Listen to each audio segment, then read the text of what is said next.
Alléluia. Soyez bénis puissamment au nom puissant de Jésus-Christ. Je vous salue tous dans le nom de Jésus. Que Dieu vous bénisse abondamment. Que Dieu bénisse la JCS. Il bénisse ses enfants que nous sommes. Alléluia. Bien-aimé, tu as la bonne adresse en ce jour. Nous sommes le dernier dimanche du mois de juillet. Le Seigneur a été avec nous jusqu'ici. Jusqu'ici, il nous a secourus. Jusqu'ici, il nous a bénis. Jusqu'ici, il s'est souvenu de toi et s'est souvenu de moi. Alléluia. Donc, je vais prier le Seigneur. Éternel, je voudrais te dire merci encore ce matin pour l'occasion que tu nous fais de nous retrouver ici, Seigneur, notre Dieu, comme un seul homme. Nous sommes une famille. Seigneur, c'est une grâce pour les frères de demeurer ensemble. Et je prie que, Seigneur, c'est là que tu envoies la bénédiction de Dieu. Et je sais que ce matin, encore notre Dieu tout-puissant, tu vas nous bénir au travers de ta parole. Je voulais te recommander ce moment-là dans tes mains. Te recommander, Seigneur, au Dieu, mes frères et mes soeurs, ils sont venus, Seigneur, pour t'écouter. Je voudrais te prier afin que tu laisses tes paroles de ma bouche, pour que ce que je vais dire, ça puisse leur faire du bien. Et que sortir d'ici, ils partent bénis au nom de Jésus-Christ. Merci encore une fois pour ce moment que tu as rendu possible. C'est au nom de Jésus que j'ai prié. Amen. Amen. Amen. On soit bénis. Doucement à votre place. Amen. Voilà. Bien, nous allons prendre notre Bible jusqu'à verset, soyez bénis. Voilà. Nous allons prendre notre Bible maintenant. Nous allons prendre Genèse chapitre 11, verset 1er, verset 9. Mais bien avant ça, le thème qui va nous entretenir ce matin, c'est l'unité lien de la perfection. L'unité lien de la perfection. L'unité est le lien de la perfection.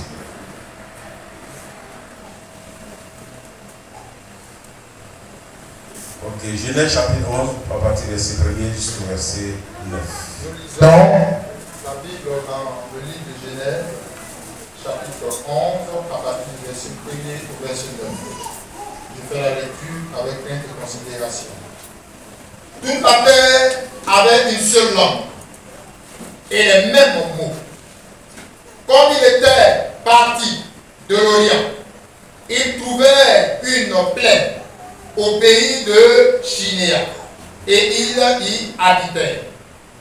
Il se dit l'un à l'autre, allons, faisons des briques et cuisons-les au feu. Doucement. Il se dit, allons, faisons des briques et cuisons-les au feu. Voilà. On va souligner, allons, faisons des briques. Ok, allons-y. Et la brique leur servit de pierre. Et le bitume leur servit de ciment. Oui. Il dit encore, allons, bâtissons-nous une ville et une tour. On va souligner encore, allons, bâtissons. Allons-y. Et une tour, oui, dont le sommet touche le ciel. Et faisons-nous un nom. Afin que nous ne soyons pas dispersés. Sur la face de toute la terre. Soyons pas dispersés. Alléluia. Il faut souligner dans ta Bible. Amen. Oui, allons-y. L'Éternel descendit pour voir la ville. Et la tour que bâtissaient les fils des hommes. Et l'Éternel dit, voici, ils forment un seul peuple. Et ont tous une même langue. Tu vas souligner, ils forment un seul peuple et ont tous une même langue. Oui. Alors, et c'est là ce qu'ils ont entrepris. Maintenant, rien ne les empêcherait de faire tout ce qu'ils auraient projeté. Tu vas souligner maintenant, rien ne les empêcherait de faire tout ce qu'ils auraient projeté. Alléluia. Oui, alors. Verset 7. Verset 7. Alors, allons, descendons, et là, va souligner allons, descendons. Ça, c'est Dieu qui parle lui-même ici. Mais il parle au pluriel, allons. Donc, lui est qui? Allons-y. Allons, descendons. Et là, confondons leur langage. Afin qu'ils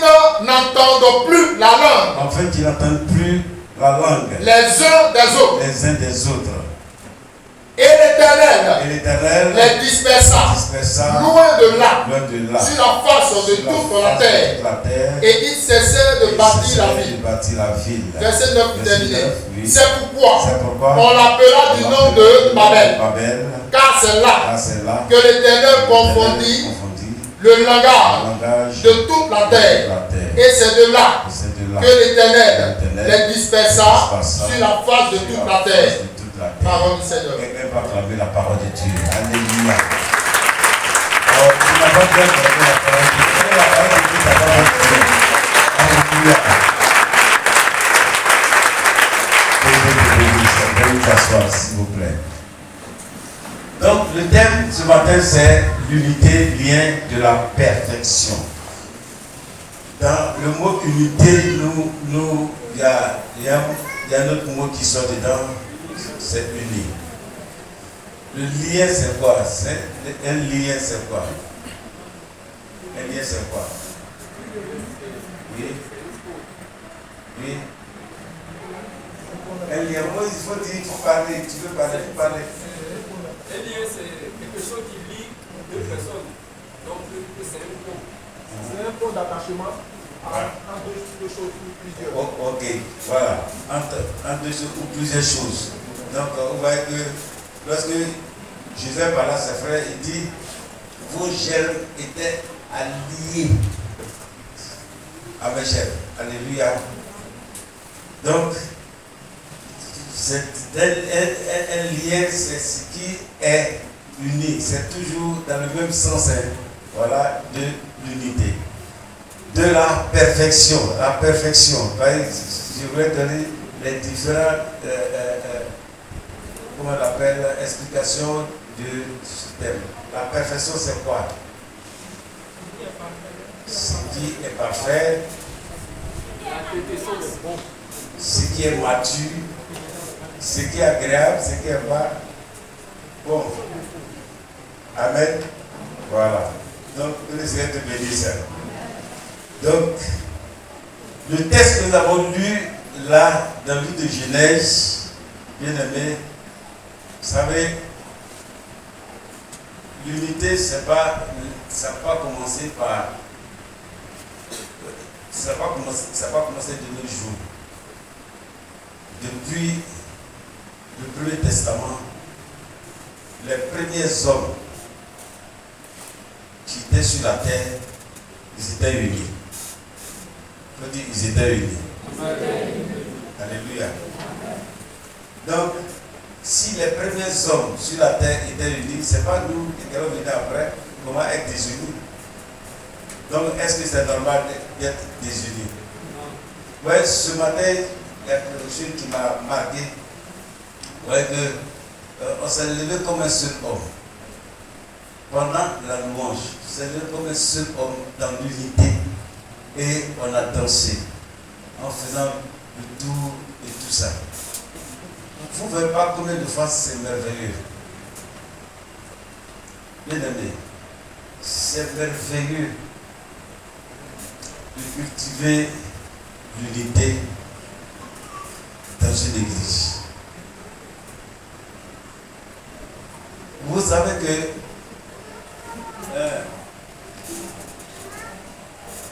depuis le Premier Testament, que l'unité de ce peuple-là, c'est quoi j'ai dit de souligner certains mots dedans qui étaient très importants. Oui, non. Le verset 3, il dit, ils se disent l'un à l'autre, allons, faisons des briques. Ils se disent l'un à l'autre, je parle à mon frère, l'autre parle à l'autre, l'autre dit à l'autre, allons, on va faire telle chose ensemble, et puis de façon unanime, façon ponctuelle, spontanée. Ils vont ensemble. Et puis, ils ont fait ça. Ils ont fait cette chose-là. Et puis, tellement ils s'entendaient parce que la Bible dit que ils parlaient les mêmes langues et les mêmes mots. C'est pas aussi. Vous avez remarqué ça aussi comme moi. Les mêmes mots sortaient de leur bouche. Donc, c'est-à-dire, c'est de façon unanime. C'était tous d'accord. Donc, tout ce qu'ils faisaient, ils le faisaient ensemble.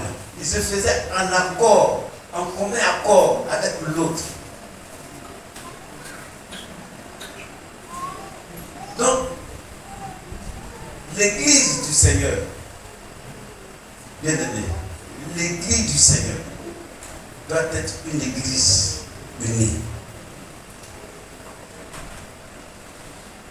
C'est pourquoi les États, le monde entier a commencé à copier à partir de là.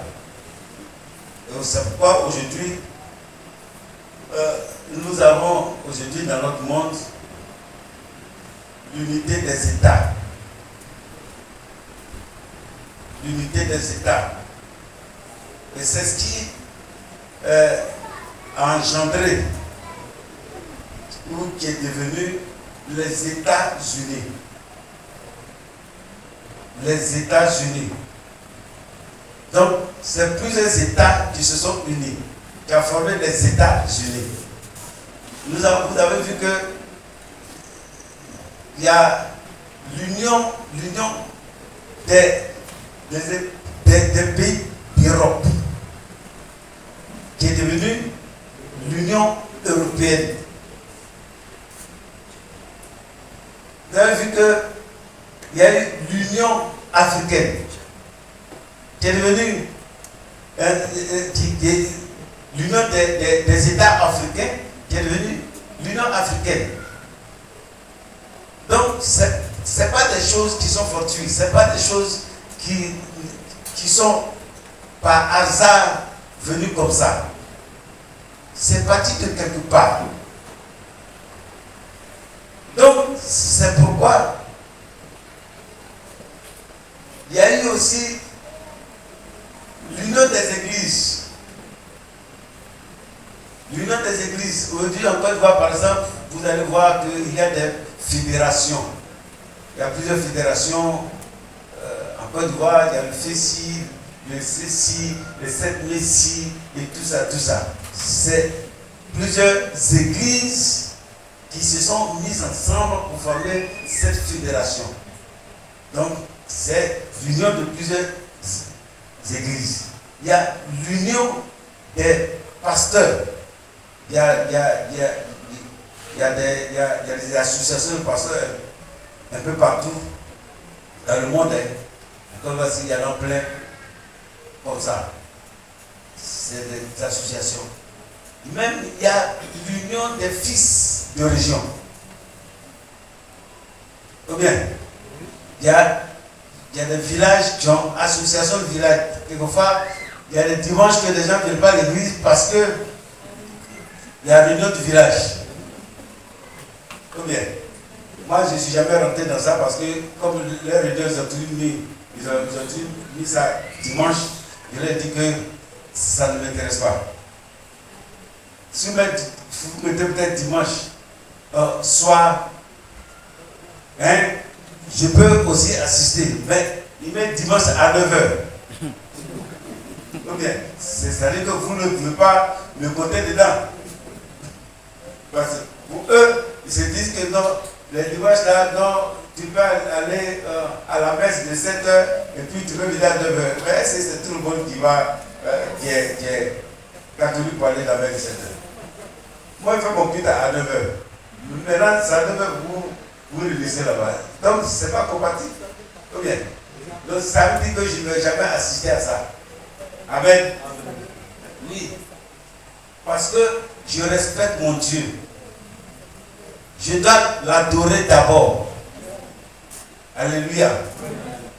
Donc, il y a des trucs que nous, on ne peut pas forcément faire. Donc, L'unité est une bonne chose. C'est Dieu qui a créé ça. Alléluia. C'est pourquoi aujourd'hui je suis fort étonné quelquefois de croiser, de voir des chrétiens. Ils sont dans une cour commune. Les portes là. S'il y a chrétien, s'il y a chrétien ici, il y a musulman, s'il y a musulman ici. Le dimanche matin, le chrétien sort avec sa Bible. Son voisin sort sa Bible. Il ne va pas se servir.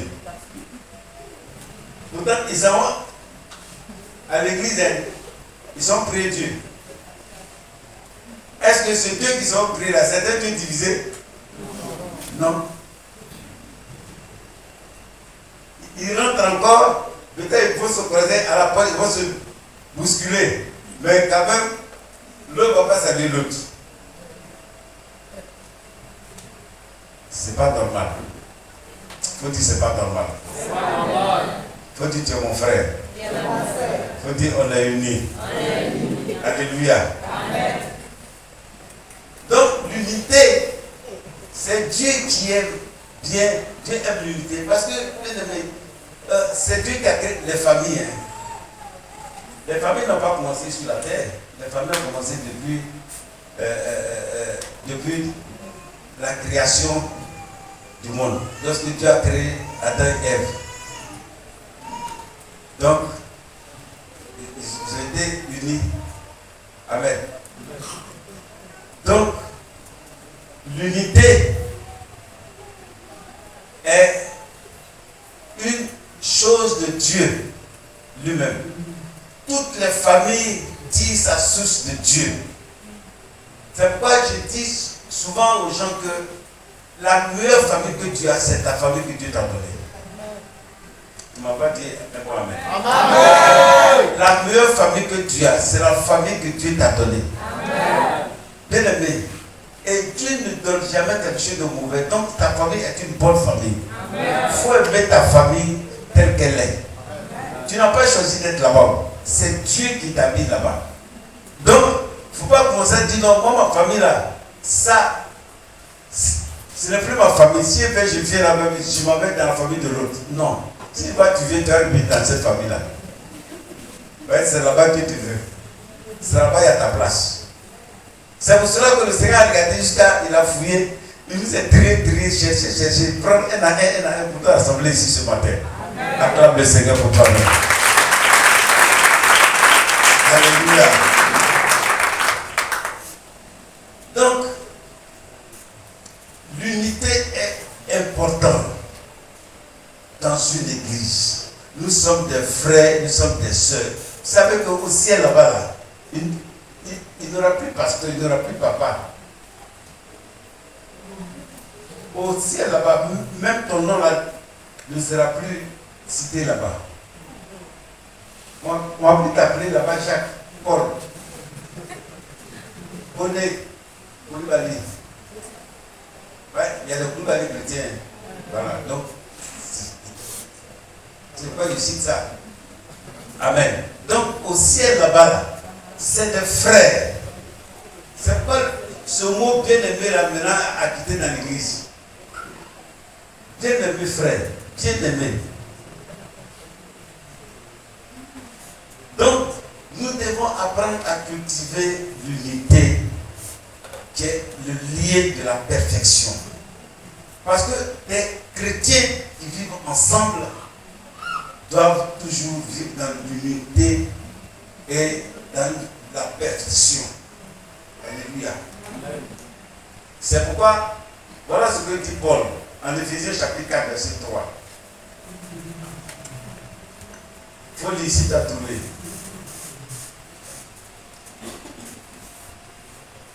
Voilà ce que dit Paul.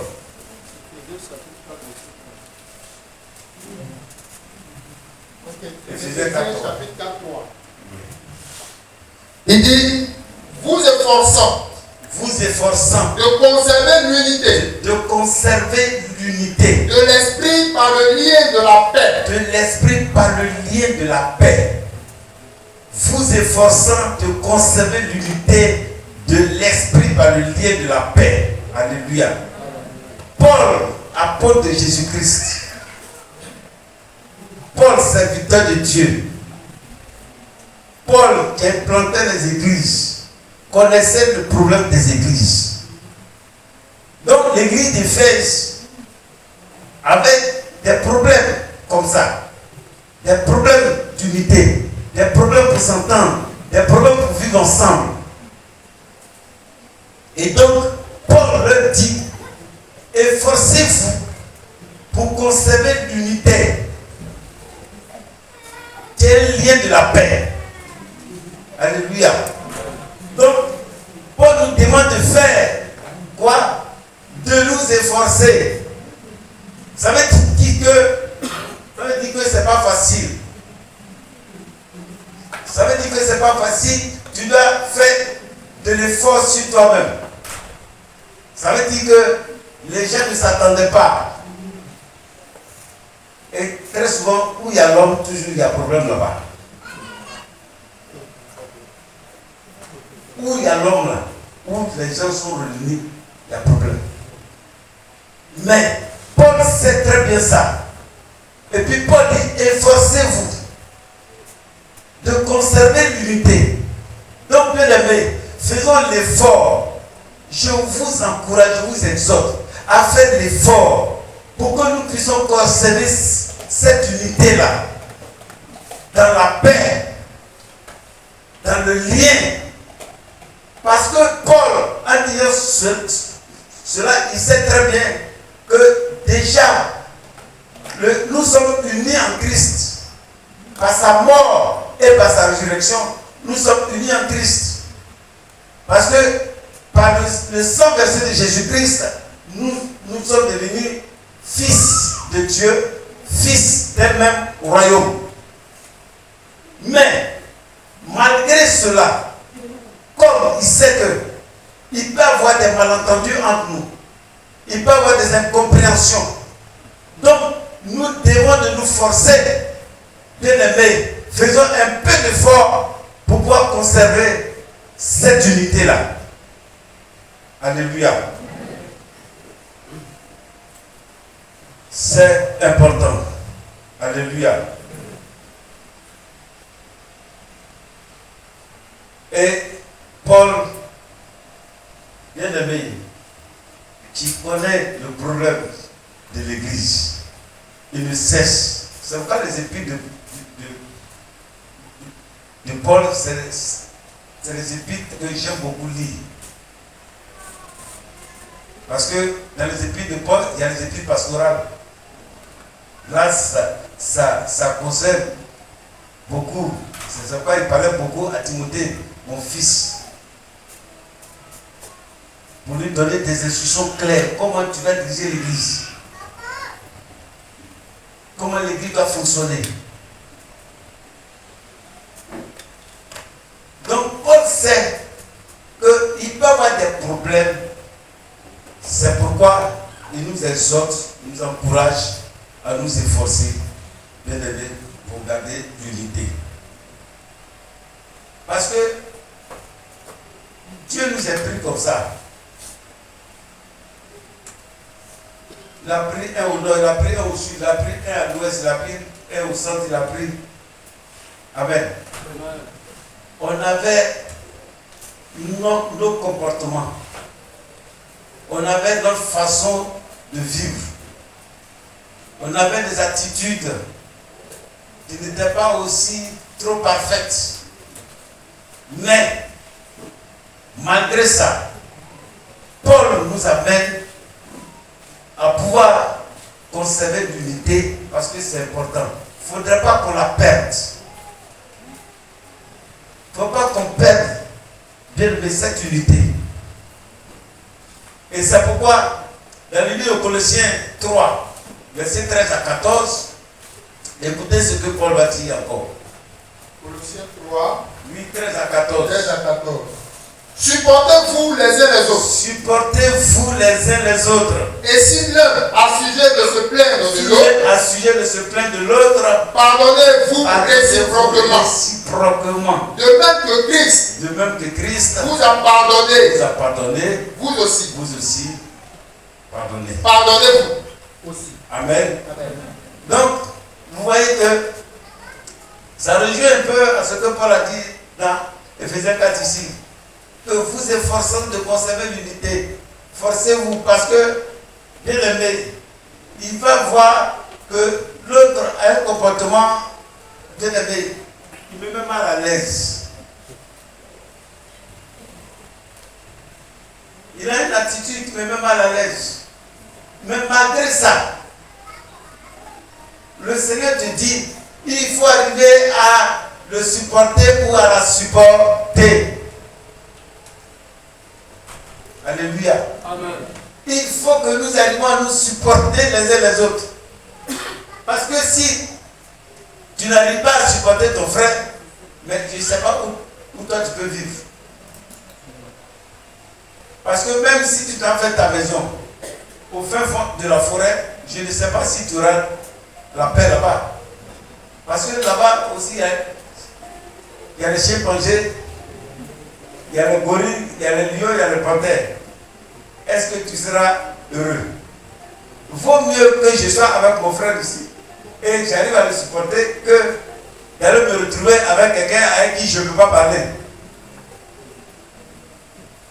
Donc, il faut que nous arrivions à nous supporter les uns les autres. Donc, il peut arriver qu'on peut avoir des incompréhensions, des malentendus. C'est pourquoi il dit, s'il y a lieu de se plaindre de l'autre, lui là-même, il est trop difficile à vivre. Celle-là-même est trop difficile à vivre. Toi-même, ton comportement est la même. Toi-même, ta façon de parler est la même. Tu ne vas jamais changer. Pourquoi tu m'as dit ça? Pourquoi tu as touché mon enfant? Pourquoi tu m'as parlé mal? Pourquoi tu es allé à gauche? Pourquoi tu es allé à droite? Pourquoi tu n'es pas passé tout droit? Pourquoi tu m'as regardé comme ça de travers? Tu m'as vu, tu ne m'as pas salué. Quelquefois, bien aimé, vous pouvez vous croiser, l'autre est loin, toi tu es ici. Quelquefois, vous regardez, mais vous ne vous voyez pas. Est-ce que ça t'est jamais arrivé? Tu peux regarder quelqu'un sans le voir. Pourquoi? Parce que ta pensée n'est pas là. Ta pensée est ailleurs. Donc, tes yeux qui fixent là ne voient pas la personne qui est en face de toi. Et quelquefois, c'est devenu un problème comme ça. Comme il m'a vu, elle m'a vu, elle m'a passé. À cause de moi, il a dévié. À cause de moi, elle a dévié. C'est devenu un problème. Alléluia. Amen. C'est pourquoi Paul dit, s'il y a lieu à se plaindre de l'autre, pardonnez-vous. Et pardonnez-vous réciproquement. Donc, ça veut dire, je dois pardonner, lui aussi, il doit me pardonner. Amen. Donc, de façon réciproque, on doit se pardonner. Pourquoi? Parce que Christ nous a pardonné, nous aussi, nous devons pardonner. Qui est aussi parfait?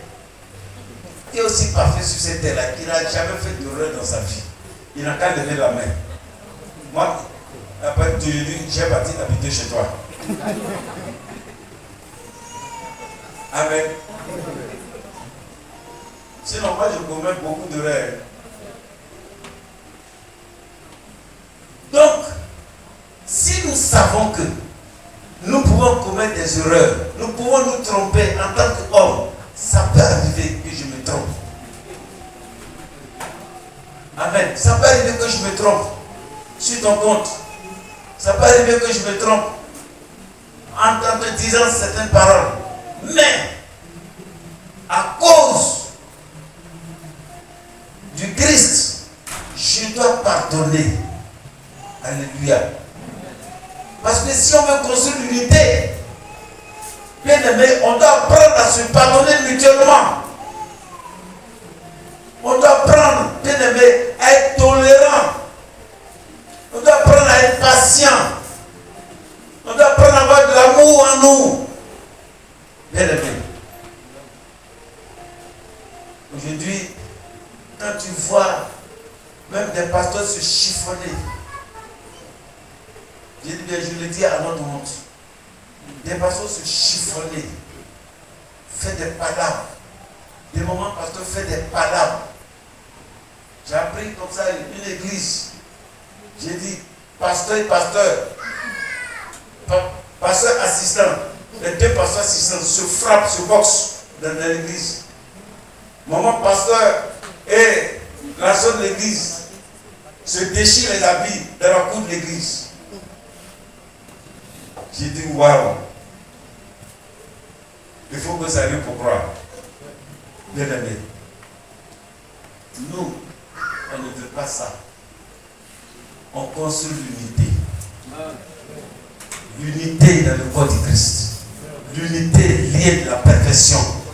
Parce que je crois que nous sommes des personnes matures, suffisamment matures.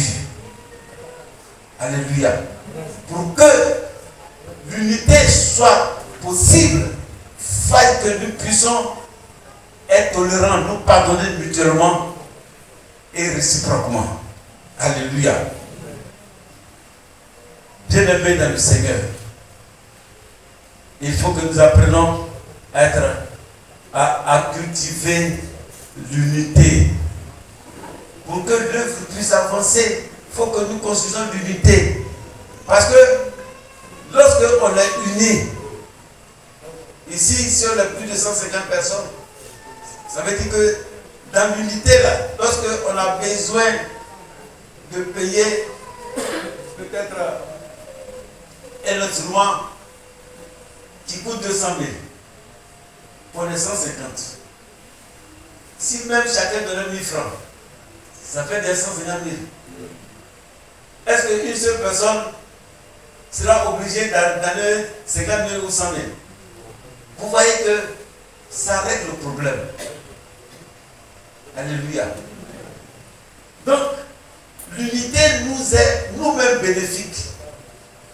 Parce que ça nous profite. Alléluia. Lorsque tu as un problème et que l'Église doit te soutenir, l'Église qui est le corps du Christ, qui est tes frères, qui est tes sœurs, doit te soutenir, bien-aimé. Il suffit simplement qu'on lance l'appel et que chacun met la main à la poche. Ce que tu voulais là, simplement c'est réglé. Quelquefois, tu avais peut-être un souci de 20 000 ou de 15 000. Mais dès qu'on dit là, quelquefois, ça sort plus que ce que tu as demandé. C'est à cause de quoi? C'est à cause de l'unité. Alléluia. Donc, l'unité nous profite de nous-mêmes. On doit construire, bien aimé, dans l'unité. On doit cultiver l'unité. On doit être des personnes qui encourageons l'unité dans l'Église. Alléluia. Bien aimé, pourquoi nous devons être unis? J'ai compris que, vous savez, le diable, lui-même, il est uni, il connaît le pouvoir qui se trouve dans l'unité. Il connaît le pouvoir qui se trouve dans l'unité. C'est pourquoi lorsque vous lisez Matthieu chapitre 12, à partir du verset 43 à 45, la Bible dit que lorsqu'on chasse un démon dans un corps, qu'est-ce que le démon fait? Il sort. Mais la Bible dit qu'il s'en va dans un lieu aride. Le lieu aride où il s'en va là, ce n'est pas l'enfer. Hein. C'est un lieu où il n'a pas d'habitation. Il erre, il cherche, il tourne. Et la Bible dit qu'après un certain temps, il revient dans son lieu d'habitation où il a été chassé. Où on l'a chassé là, il revient là. Parce qu'il n'a pas d'autre endroit où aller. Quand on l'a chassé de sa maison où il habitait, peut-être il était là depuis 5 ans, depuis 10 ans, depuis 20 ans même. Et puis on le chasse là. Il va où? Il va aller habiter dans la maison de l'autre. La maison de l'autre aussi est habitée. Il y a quelqu'un aussi là-bas. Donc il n'a plus d'habitation, il revient. Mais quand il revient, il vient trouver la maison ornée, gardée. Parce que vous savez que la nature a horreur du vide. La nature a horreur du vide. Donc quand on l'a chassé là, le mauvais esprit est sorti. Mais il faut que le bon esprit, l'esprit de Dieu vienne prendre place. Hein. Sinon, si l'Esprit de Dieu ne vient pas habiter en toi, ne vient pas résider là, que c'est vide là. La Bible dit, il retourne, il vient regarder, mais il retourne, il s'en va, c'était 7 autres esprits plus méchants. Et la Bible dit, il revient pour s'y installer dans cette maison et la condition de vie de la personne devient pire. Alléluia. Donc, ça veut dire que Satan même, ils s'entendent entre eux. Ils sont unis. Ils connaissent qu'il y a un pouvoir dans l'unité. Il va acheter 7 autres esprits. Plus lui, ça fait 8. Donc, si nous-mêmes, on n'est pas unis là, bien aimé, Satan va nous mater. Hein. C'est pourquoi c'est dans cette optique d'unité là qu'on se retrouve dimanche, mercredi, vendredi, quand il y a programme, on est obligé de venir ensemble. Vous savez, je vais peut-être vous dire quelque chose. Vous savez que quand une seule personne, s'il y a des démons ici, s'il y a un mauvais esprit là, qu'une seule personne tape la main, peut-être il ne va pas partir. Même si c'est plusieurs, quand vous frappez le main, il entend ça comme si c'était des bombes que vous êtes en train de mettre sur lui. Il est obligé de partir. Amen. Donc l'unité, il y a un pouvoir dans l'unité, il y a une force dans l'unité. Alléluia. C'est pourquoi il faut que, bien aimés, nous apprenons à cultiver l'unité dans le corps de Christ. Amen, amen. Amen. Il faut lire Jean 10, verset 30. Jean 10, verset 30. On voit que Christ lui-même, il est uni. Jean 10, verset 30. Moi et le Père, nous sommes un. Moi et le Père, nous sommes un. Alléluia. Moi et le Père, nous sommes un. Qui parle ici? Jésus. Donc, Dieu le Père, Dieu le Fils, Dieu le Saint-Esprit sont un. Ils ne sont pas divisés. Alléluia. Ils sont un. En essence, et ils sont un. Bien-aimés, en perfection. Ils sont un, ils ne sont pas divisés. Même en nature, ils sont un. Leur nature est pareille. Si le Père est amour, le Saint-Esprit est amour, le Fils est amour. Alléluia. Donc, aujourd'hui, là, toi et moi, on n'est pas deux, on est un. Un en Christ. C'est vrai, dans le mariage, on dit que l'homme quittera son père et sa mère s'attachera à une femme. Les deux deviendront une seule chair. Donc, les deux sont un. Malgré qu'on le voit différemment, mais à partir de ce qu'ils sont unis dans les liens du mariage, ils deviennent un. Donc, le problème de l'autre, c'est son problème. Vous savez qu'il y a des couples, tellement ils ont duré ensemble, tellement ils ont vieilli ensemble. Vous avez l'impression que les deux se ressemblent de façon identique. J'ai remarqué ça sur les personnes âgées. C'est pas quelquefois, quand l'un d'entre eux s'en va, appelé par le Seigneur, si l'autre ne fait pas attention, il ne va pas durer encore sur la terre. Ce n'est pas parce qu'ils ont fait peut-être un pacte, non, hein, mais à cause de l'unité qu'ils ont construite pendant des années de vie ensemble, bien aimés. Quand l'autre meurt, si l'autre n'a pas été fort, ne fait pas attention, l'autre va suivre. J'ai vu un vieux couple comme ça, âgé, 97 ans, 80 ans. Le monsieur avait 97 ans, la femme avait 80 ans. Le monsieur est décédé avant la femme. Un mois après, la femme est décédée. Vous avez vu? Donc, vous dit que l'unité est très importante, bien aimé. Il y a une force dedans. Donc, Pasteur et moi, on est unis. Pasteur tous et moi, on est unis. Le prophète de moi, on est unis. Et vous? Et vous? Parce que vous n'allez jamais nous voir en train de faire parabole. Alléluia. Donc mon souhait est que nous soyons tous un. Et bien aimé, c'est unique que nous arriverons à faire des exploits. L'Église est en train de s'étendre, mais c'est en l'union que nous allons être forts pour bâtir, pour construire. On veut payer terrain, non? Bien aimé. C'est pourquoi tu envoies ton argent, j'envoie mon argent. Il envoie son argent, elle envoie son argent. Nous envoyons notre argent. Alléluia. Oui. C'est ça l'unité. Donc, on met tout ça ensemble et ça devient costaud. Et puis on s'en paye terrain, et puis on s'en construit, on s'en bâtit. Alléluia. Donc, je prie que Dieu te bénisse.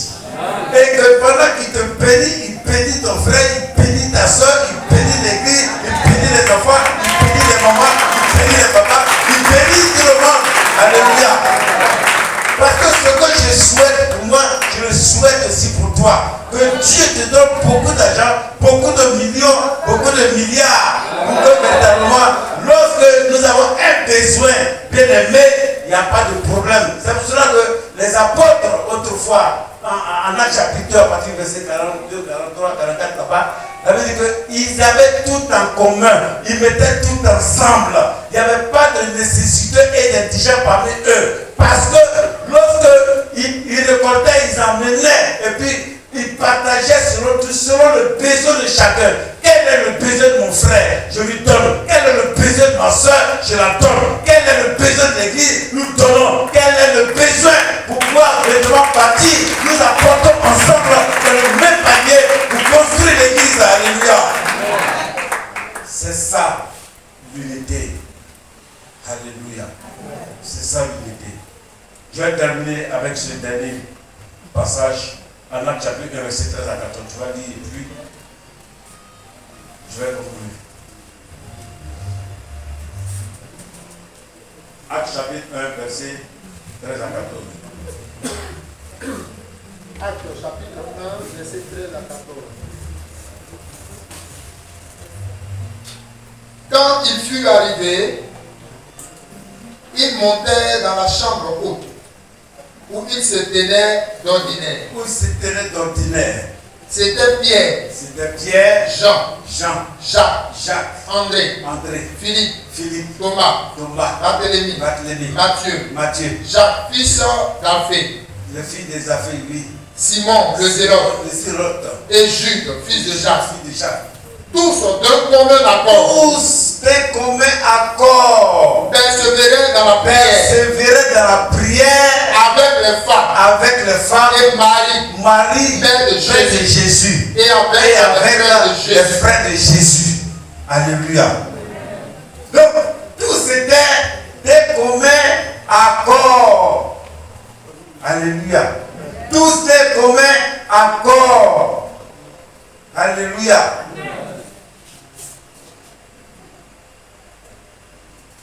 Donc, ici, tous les communs accords. Jacques, Jean, Pierre, Chantal, Léa, Ruth, qui est encore même, qui est président? Donne-moi ton nom. Esther, oui, qui est encore? Donne-moi ton nom. Voici. Conan, Kofi, Moïse. Donne-moi ton nom. Oui. Joël. Alléluia. Tous les communs accords. On va construire l'église. Tous les communs accords. On va bâtir une synagogue pour l'Éternel. Tous les communs accords. Alléluia. Donc, ils étaient tous là, ensemble. Persévérer dans la prière. Dès le temps qu'on n'a pas obtenu ce qu'on cherche, on va continuer de prier. On va persévérer dans la prière. Vous savez, persévérer là, c'est percer pour voir. Donc la voix de l'air là, tant que tu n'as pas percé, tu ne vas pas voir si c'est l'air qui est dedans vraiment. Alléluia. Que Dieu te bénisse. Amen. Je termine, bien-aimé, en te disant ceci. Donnons-nous une main d'association. Soyons un en Christ. Parce que l'unité vient de Dieu. Et Dieu aime un peuple uni. Quand un peuple est uni, bien aimé, elle est fort. On ne peut pas les séparer. C'est pourquoi Dieu lui-même, lorsque on a lu ce texte, c'est Dieu lui-même qui dit. Il dit, allons, on va les disperser. Parce que rien ne pourra les empêcher d'atteindre leur but. Donc si on est fort, rien ne pourra nous empêcher d'atteindre l'objectif. Rien ne pourra nous empêcher, bien aimé, de construire.